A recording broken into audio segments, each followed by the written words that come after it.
క్రింది వాటిలో 12, 15, 18 అండ్ 27లచే భాగించబడే అతిపెద్ద 4 అంకెల సంఖ్య అన్నాడు. అతిపెద్ద 4 అంకెల సంఖ్య అన్నాడు. మరి ఏ విధంగా తీసుకోవచ్చు అంటే 4 అంకెల సంఖ్య భాగించబడేది అన్నాడు కాబట్టి ఖచ్చితంగా మనం ఏం చేయాలంటే కసా తీసుకోవాలి. 12, 15, 18, 27కి కసా తీసుకోవాలి. మనం కసా అంటే దేంతో పోతుంది, మనం 3తో తీసుకోవచ్చు. 3 4 జా, 3 5 జా, 3 6 జా, 3 9 జా. నెక్స్ట్ ఆ తర్వాత ఈ 2 తీసుకోవచ్చు. ఈ 2 అంటే దేంతో పోతాయి, 3తో పోతాయి. పోదు కాబట్టి ఇట్లా రాసుకుంటా. 3 2 జా, 3 3 జా. నెక్స్ట్ ఆ తర్వాత ఈ 2 మాత్రం పోతాయి అంటే 2తో తీసుకోవచ్చు మనం. 2 2 జా, 5 అట్లా రాస్తా. 2 1 జా, 3 జా. పోదు ఇంకా 3 3 జా 9, 9 2 జా 18, 18 2 జా 36, 36 ఇంటూ 5 3 జా 15 తీసుకుంటే 15 6 జా 90, 9 ఉంటుంది. 15 3 జా 45 అంటే 54, ఎంత 540 అంటే ఎల్సిఎం వచ్చేసి 540. అంటే ఇక్కడ మనకు వీటితో భాగించబడే లీస్ట్ నెంబర్ ఏంటంటే 540 అనమాట.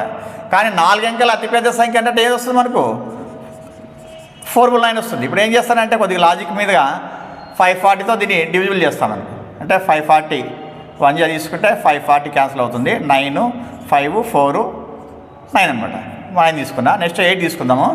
8 0 0, 8 4 జా 32, 8 5 జా 40, 43 అనమాట. ఓకే. నెక్స్ట్ 9 7 2.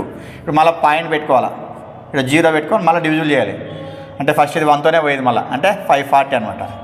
అంటే లెంత్ వచ్చేస్తుంది మనకు. లెంత్కి ఇది అంతా అవసరం లేదు మనకు. సింపుల్గా ఏం చేస్తానంటే ఇప్పుడు నేను ఈ 540తో 18ని మల్టిప్లికేషన్ చేస్తాను మనం.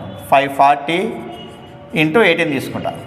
18 0 0, 18 4 జా 72, 18 5 జా 90, 97. కాబట్టి ఏది 9720 వస్తుందన్నమాట మిక్కిలి పెద్ద సంఖ్య అంటే. వీటితో భాగించబడే మిక్కిలి 4 అంకెల పెద్ద సంఖ్య అంటే 9720. మరి ఏదంటే option, second option is the right answer అనమాట.